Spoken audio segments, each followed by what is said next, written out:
তো হ্যালো, নমস্কার বন্ধুরা, আপনারা সবাই কেমন আছেন? তো অনেক দিন ধরে এই 1.5 লিটারের অ্যাকোরিয়ামটাকে ভাবছি যে আমি পরিষ্কার করব, কারণ এই ভেতরে অনেক নোংরা পড়েছে। আপনারা দেখতেই পাচ্ছেন, ভেতর দিক দিয়ে বোঝা যাচ্ছে যে অনেক নোংরাটাই পড়েছে। তো এই জলটা আমি পুরোভাবেই চেঞ্জ করব। তো আপনারা দেখতেই পাচ্ছেন হাতের মধ্যে আমার নোংরা আসছে। তো ভাবনা চিন্তা করছি এটাকে কিভাবে পরিষ্কার করব। তো এটা পরিষ্কার করার জন্য অনেক ভাবনা চিন্তাই করতে হয়, কারণ এত বড় অ্যাকোরিয়াম এই ওপর থেকে নামানো অসম্ভব ব্যাপার। তো এটাকে কিভাবে পরিষ্কার করব না করব এটার ভাবনা চিন্তা করেছি। এর জল পরিষ্কার করার জন্য মেইনলি আমাদের একটা জিনিস দরকার, যেটা হচ্ছে এই ভ্যাকুম পাইপটা। এইটা দোকানে মোটামুটি 100 টাকার মতো দাম। এটা জলের মধ্যে ডুবিয়ে দিতে হয়, আর এটা দিয়ে প্রেস করলে এই জলটা অটোমেটিক্যালি সবকিছু বেরিয়ে চলে আসে। তো আপনাদেরকে দেখাবো কিভাবে এটা কাজ করে বা এটা কি করে ওয়ার্ক করে। তো এইটা যারা যারা দরকার, এটা কিনে রাখা খুবই দরকার। যাদের কাছে অ্যাকোরিয়ামটা আছে, মানে জল পরিষ্কার করার জন্য এটা খুবই কার্যকরী। আমার হিসাবে তো এটা খুবই কার্যকরী। এটা মোটামুটি 100 থেকে 125 টাকার মতো দাম। তো চলো শুরু করা যাক আমার অ্যাকোরিয়ামটা পরিষ্কার করা। তার আগে আমি লাইটটা অফ করে দিই। তো এর পেছনে ঢাকনাটাকেও খুলে দিই, নাহলে হবে না। ঢাকনাটাকে খুলে সেট করে রেখে দিই। চলো একটু অনেক তাড়াতাড়ি করার চেষ্টা করি, এখন ফাস্ট ফরওয়ার্ড করার চেষ্টা করি, নাহলে ভিডিওটা অনেক লং প্রসেসের মধ্যে চলে আসবে। তো এবার করবোটা কি, আমি এই পাইপের মুখটাকে এর ভেতরে ঢুকিয়ে দেবো, আর ওটাকে প্রেস করব। প্রেস করে এই যে জলটা আছে এটা আমি একটা বালতির মধ্যে স্টোর করব, কারণ আমার মাছগুলোকে তুলে আমি এই জলটার মধ্যেই রাখবো।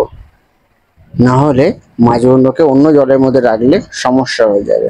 চলো দেখাই, বালতিটার মধ্যে আমি আপনাদেরকে দেখাচ্ছি। এই দেখুন, এর মধ্যে আমি জলগুলোকে রাখবো, কারণ এর মধ্যে দিয়ে মাছগুলোকে বার করে আমি বালতিটার মধ্যেই রাখবো। তারপরে যখন আমি জল চেঞ্জ করে পুরো কমপ্লিট করে নেবো, তখন মাছগুলো এখান থেকে ওখানে ট্রান্সফার করে দেবো। এবার মাছগুলোকে বের করে নিচ্ছি, আস্তে আস্তে বের করে নিচ্ছি মাছগুলোকে।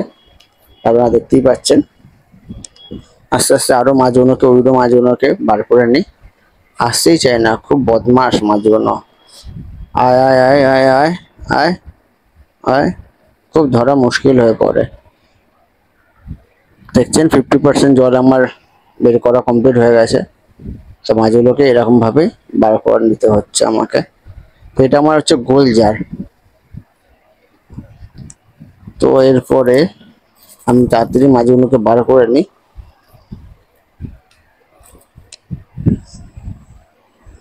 তাড়াতাড়ি আয় আয় আয় আয় আয় আয় আয়, বেরো বেরো বেরো। ওহ, ধরাই যাচ্ছে না। আস্তে আস্তে, হ্যাঁ, আয় আয় আয়, তাড়াতাড়ি বেরো বেরো। বাবা আয় না রে, মানে জালের মধ্যে জড়িয়ে যাচ্ছে মাছগুলো, বেরোতে পারছে না। তো এইভাবে আমি মাছগুলোকে তাড়াতাড়ি বের করে নিই। তো দেখুন আমার 50% জল বের করা হয়ে গেছে। তো এবার আস্তে আস্তে আমি সব কচকুয়ে, সব মোটর ফটর যা আছে যাবতীয় সব বের করে নেবো। হ্যাঁ, তো আর একটা বিশেষ কাজ হচ্ছে যে আমি জলের মধ্যে, বালতির মধ্যে যে জলটা রেখেছি এর মধ্যে কিন্তু অক্সিজেন দেওয়া খুবই ইম্পর্টেন্ট। মাছ যখন আপনি রাখবেন, মানে জল পরিষ্কার করবেন, এর মধ্যে একটা অক্সিজেন, গোল গোল অক্সিজেনের নয়তো এই যে আমার কাছে এই যে লম্বাটা আছে, এই লম্বা অক্সিজেনের এটা আমি এর মধ্যে দিয়ে দেবো, দিয়ে আমি পাম্পটা চালিয়ে দেবো। অক্সিজেনের যে পাম্পটা আছে সেই অক্সিজেনের পাম্পটা আমি চালিয়ে দেবো। তাতে কি মাছেদের সমস্যাটা হবে না। অক্সিজেনটা না চালালে মাছ, হয়তো আপনি জল পরিষ্কার করতে একটু সময় লেগে গেল, আপনার কিন্তু মাছ মরতে পারে। তো এইটা কিন্তু মাথার মধ্যে রাখতে হবে, সব সময় অক্সিজেনটা চালাতে হবে। তো আমি অক্সিজেনটা চালিয়ে দিলাম।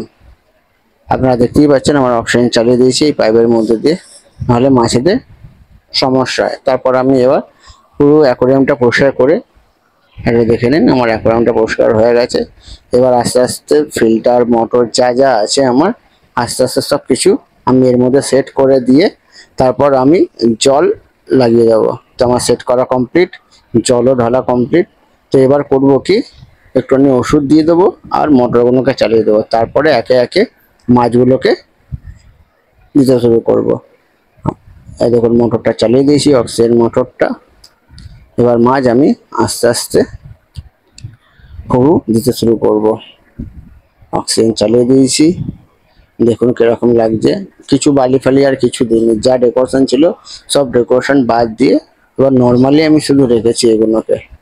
এবার একে একে আমার মাছগুলো যত আছে আমি সব মাছগুলোকে দেবো। এখানে মোটামুটি আমি ভাবছিলাম উইড্রো টেট্টারই যত সেট আছে আমি ওই সেটটাই রাখবো, আমি আর আদার্স কোনো মাছ রাখবো না, কারণ এর সাথে আমার 4টে কই কাপ মাছ থাকে।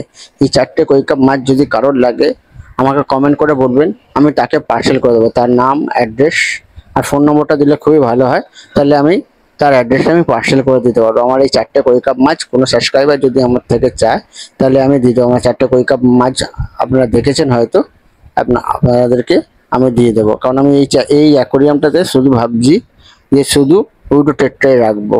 ওকে, তো এর মধ্যে একটুখানি জল পরিষ্কার করার ওষুধটাও দিয়ে দিয়েছি, নীল কালারের যে ওষুধটা হয়, জলটা নীলছে দেখাচ্ছে, ঠিক আছে, দেখতেই পাচ্ছেন আপনারা।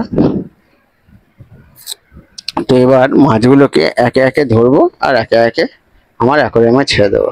দেখুন উইডো টেট্রাগুলোকে আমি ছাড়ছি আস্তে আস্তে। আরও উইডো টেট্রা আপনাদেরকে দেখাবো ছেড়ে। আমার কাছে টোটাল উইডো টেট্রা 40 পিস আসছে। এই দেখুন টোটাল উইডো টেট্রা ছেড়েছি আমি। আর 4টে কই কাপ তলায় আছে, 4টে কই কাপ ওই বালতিটার মধ্যেই আছে।